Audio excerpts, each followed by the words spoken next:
Coming up, we'll talk flat tires at Cherokee and bad moves and fist bumps at Placerville. Let's go.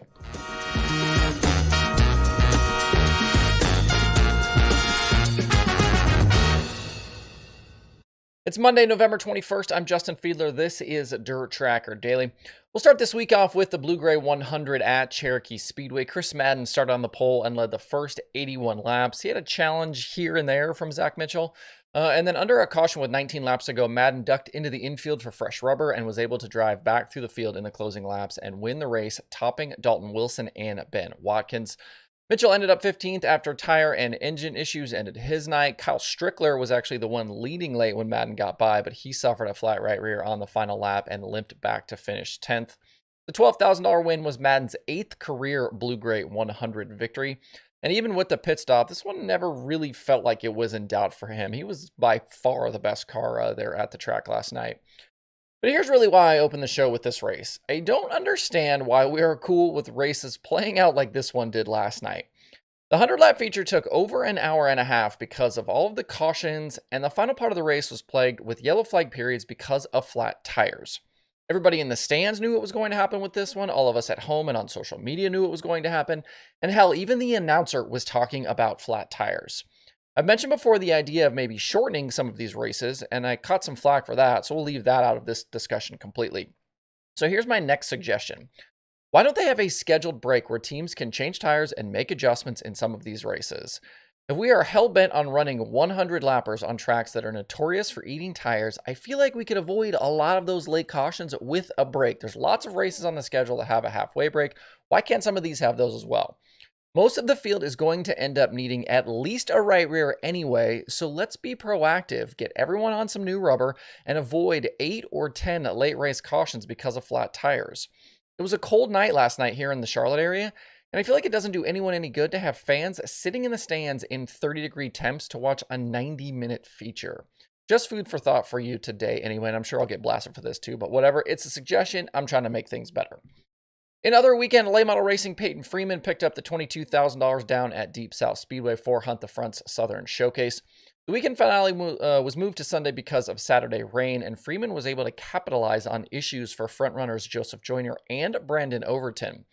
Joyner led about the first half of the race, but ended up with damage later after nearly spinning and getting hit by Spencer Hughes. He recovered to finish in the top 5. Brandon Overton was forced to the infield with a flat tire, and he drove back through the field and challenged Freeman on 2 late restarts. But the young Georgia driver in his new ride with J.R. Smith was able to hold Big Sexy off at the end for the big money. Overton did win the prelim Friday show over Freeman and Joseph Joyner. And at Boyd Speedway in Georgia, Dale McDowell led all 40 laps of the Gobbler to snag the $10,000 win. Mac McCarter and Corey Hedgecock completed the day's podium. This was an Ironman Series show, and Michael Chilton is on his way to that championship. We've got the season finale coming up this coming week at 411 Motor Speedway in Tennessee. Out in California, the USAC Midget Weekend at Placerville Speedway for the Hangtown 100 produced about what you've come to expect from that series lately.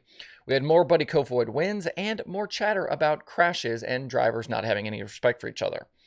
On Friday night, Buddy Kofoid picked up his first ever win at Placerville, surviving late contact with Ryan Timms that actually sent Timms bouncing off the track and out of contention. Timms kind of tried to dive underneath him, and Kofoid had been running the top. It looks like maybe he decided to roll the middle that time, and Timms wasn't ready for it, and the two came together. Bad break there for Timms. Behind the winner, Kofoid, though, we had drama between Thomas Meserol and Bryant Wiedemann, and Tanner Carrick and Jade Avedissian. In a now deleted tweet, Timez complained after the Friday show again about racing rich kids, as he was upset about early contact with Wiedemann that knocked him out of the fight for the lead. Wiedemann slipped up early in that race and bumped Timez off of the track. Meserol later finished 23rd, but he did make sure to get in a few bumps on Wiedemann's car under a caution period to show his displeasure. And Jade Avedissian went for a massive tumble down the front stretch after Tanner Carrick crowded her into the outside wall later on in that show. The two had traded moves, and on corner exit, Carrick just didn't give her any room. Jade got out of her destroyed car, walked across the track, and fist bumped Carrick for the move. I hadn't seen that one before. Definitely that could have gone a lot of different ways. I don't think any of us were really expecting the fist bump. The next day, though, in an interview with Drake York, Carrick blamed her for the incident, basically saying that he was crossing her over after a slider and she should have lifted to give him the spot. It's a ballsy comment, especially given the fact that they were basically wheel to wheel. It wasn't like she had just stuck the nose of her car to his right rear. He blamed her lack of experience, but really, you expect better for someone of his experience. This is a guy with a lot of sprint car wins, USAC wins, a Chili Bowl prelim night win. Not a good look there for Tanner Carrick. It continues to be interesting to me that we have veteran drivers and social media blaming the quote rich kids for all these incidents in midget racing, but when these same veteran guys behave badly, they seem to escape criticism. If the vets are going to pull crap moves, show disrespect themselves, and crash people, then of course the young drivers are going to do the exact same thing. If things are going to change here, it has to start at the top with the veteran drivers in these series, not with the young kids, with the veteran guys. On Saturday night in the big show, except for a few laps near halfway in lap traffic where Cannon McIntosh was able to get the lead, it was all Buddy Kofoid out front. He led 95 of the 100 laps to score the $20,000 race win, and he also got the $12,000 points championship for the weekend as well, so 32 grand for Buddy. That makes it 12 race wins on the season in 29 starts, still 3 nights left to go in the USAC midget season. The points gap is 215 right now over Justin Grant. Chance Crum, super impressive on the night. He drove up from 21st to finish second at the end. He continues to show big improvement. And I really feel like that first national win is not far off for Chance and that Rudine team. I was also a little surprised to see Tyler Courtney not make a feature all weekend. He hasn't run a ton of midget stuff this year, but was definitely lacking some pace on the weekend. USAC Midgets take on Merced Speedway Tuesday and Wednesday this week before closing out the year on Saturday night at Ventura. We'll talk about Merced on tomorrow's show. A bunch of midgets on the way there, and a lot of sprint car guys are going to be in the 360 show there as well. So we'll talk about that on tomorrow's show. Drop me a comment. Let me know your thoughts on the weekend's racing, what you watched, what you liked, what you didn't like. Any thoughts you have on the weekend racing, feel free to share those.